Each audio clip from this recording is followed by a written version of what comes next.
नमस्कार। हर कोई चाहता है कि उनका बगीचा सेहत और हरियाली से भरा रहे, है ना? और इसके लिए अगर कोई नेचुरल तरीका मिल जाए तो क्या ही कहना। आज हम एक ऐसे ही सदियों पुराने नुस्खे या कह लें रहस्य के बारे में जानेंगे जो पौधों में एक नई जान डाल सकता है। चलिए शुरू करते हैं। सवाल तो काफी दिलचस्प है ना? अक्सर सबसे असरदार सॉल्यूशंस वो नए नहीं होते, बल्कि वो होते हैं जिन्हें हम भूल चुके हैं। तो आज हम एक ऐसे ही पुराने भरोसेमंद समाधान की बिल्कुल जड़ों तक जाएंगे। देखिए, ये कोई नई खोज नहीं है। सरसों की खली का पाउडर तो भारत में पीढ़ियों से, जनरेशन आफ्टर जनरेशन, एक भरोसेमंद ऑर्गेनिक बूस्टर रहा है। ये मिट्टी को वही ताकत देता है जिसकी उसे जरूरत होती है। तो आखिर ये सरसों की खली है क्या चीज? नाम सुनने में तो बड़ा सिंपल सा लगता है, पर इसका असर वो एक्स्ट्रॉर्डिनरी है। चलिए देखते हैं कि ये बनती कैसे है और इसमें ऐसा क्या खास है। असल में ये एक तरह का खजाना है जो सरसों का तेल निकालने की प्रोसेस से मिलता है। सोचिए, जब बीजों से तेल निकाल लिया जाता है तो पीछे जो न्यूट्रिएंट रिच हिस्सा बच जाता है ना, बस उसी को सरसों की खली कहते हैं। ये कचरा बिल्कुल नहीं है, ये तो पौधों के लिए सोना है, लिटरली। और इसकी प्रोसेस पूरी तरह से नेचुरल। स्टेप 1, बिल्कुल प्योर सरसों के बीज लिए जाते हैं। फिर उन्हें कोल्ड प्रेस करके तेल निकाला जाता है और आखिर में जो पोषक तत्वों से भरी खली बचती है उसे बस पीसकर पाउडर बना लिया जाता है। सिंपल। इसमें कोई मिलावट नहीं, सिर्फ और सिर्फ नेचर की पावर है। और सबसे अच्छी बात पता है क्या है? ये पूरी तरह से एनवायरनमेंट फ्रेंडली है। ये मिट्टी में आसानी से घुल जाता है, इसमें कोई भी हार्मफुल केमिकल नहीं होता और ये हमारे एनवायरनमेंट पर कोई बोझ नहीं डालता। मतलब ये बगीचे और धरती दोनों के लिए एक एकदम सेफ ऑप्शन है। सरसों की खली सिर्फ एक फर्टिलाइजर नहीं है, बल्कि ये एक ट्रिपल एक्शन पावर हाउस है। हाँ, ये एक ही टाइम पे पौधों को न्यूट्रिशन देता है, मिट्टी को सुधारता है और उनकी सुरक्षा भी करता है। आइए देखते हैं कैसे। जरा इन नंबर्स पर गौर कीजिए। 80% से ज्यादा ऑर्गेनिक मैटर। इसका मतलब समझते हैं?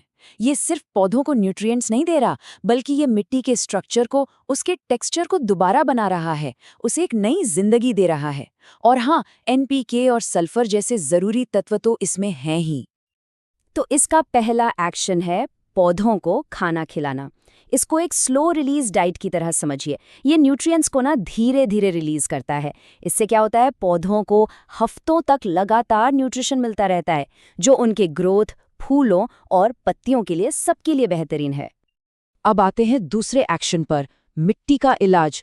ये सिर्फ पौधों पर काम नहीं करता, बल्कि उस जमीन को भी अच्छा बनाता है जिसमें वो उगते हैं। ये मिट्टी को भुरभुरा यानी हल्का बनाता है, उसकी पानी सोखने की कैपेसिटी बढ़ाता है और सबसे जरूरी, गुड बैक्टीरिया को बढ़ने में हेल्प करता है, जिससे मिट्टी लंबे टाइम तक हेल्दी रहती है। और आखिर में तीसरा एक्शन है सुरक्षा यानी प्रोटेक्शन। सरसों की खली में कुछ नेचुरल प्रॉपर्टीज होती हैं जो इसे एक बायोपेस्टिसाइड बना देती हैं। ये बिना किसी हार्मफुल केमिकल के चींटियों, दीमक और जड़ों को नुकसान पहुंचाने वाले कीड़ों से पौधों को बचाता है। तो इतने सारे फायदे हैं। इन सभी फायदों को बगीचे तक कैसे पहुंचाया जाए? इसका इस्तेमाल करना बेहद आसान है। चलिए इसके प्रैक्टिकल स्टेप्स को समझते हैं। यहाँ हर सिचुएशन के लिए सही डोज बताया गया है, चाहे कुछ गमले हों या एक बड़ा खेत। यहाँ से पता चल सकता है कि कब और कितना इस्तेमाल करना है। एक बात का ध्यान रखना बहुत जरूरी है, सही मात्रा। घर पर गार्डनिंग के लिए ये एक बिल्कुल फूल प्रूफ गाइड है। बस थोड़ी सी मात्रा लेनी है, मिट्टी में मिलाना है और पानी दे देना है। इतना आसान। और इस प्रोसेस को हर 15-20 दिनों में रिपीट करने से पौधे स्वस्थ रहेंगे। अच्छा, किसी भी नए प्रोडक्ट को इस्तेमाल करने से पहले मन में कुछ सवाल तो आते ही हैं। तो चलिए कुछ कॉमन सवालों के जवाब भी देख लेते हैं। ये एक बहुत ही आम चिंता है किसी भी फर्टिलाइजर को यूज करते वक्त। सवाल ये है कि क्या इसके ज्यादा इस्तेमाल से कोई खतरा हो सकता है? तो इसका जवाब है हाँ, लेकिन इससे बचना बहुत आसान है। हमेशा बस बताई गई क्वांटिटी को फॉलो करना है। सही मात्रा का यूज करने से ये पौधों को जलाएगा नहीं, बल्कि उन्हें पोषण देगा। एक और जरूरी सवाल, क्या ये हर तरह के पौधे के लिए काम करता है या फिर सिर्फ कुछ खास पौधों के लिए ही ठीक है? इसका जवाब है बिल्कुल। ये लगभग सभी पौधों के लिए बेहतरीन है, चाहे टमाटर उगाना हो, गुलाब के फूल खिलाने हो या इंडोर प्लांट्स को हरा भरा रखना हो, इसे कॉन्फिडेंस के साथ इस्तेमाल किया जा सकता है।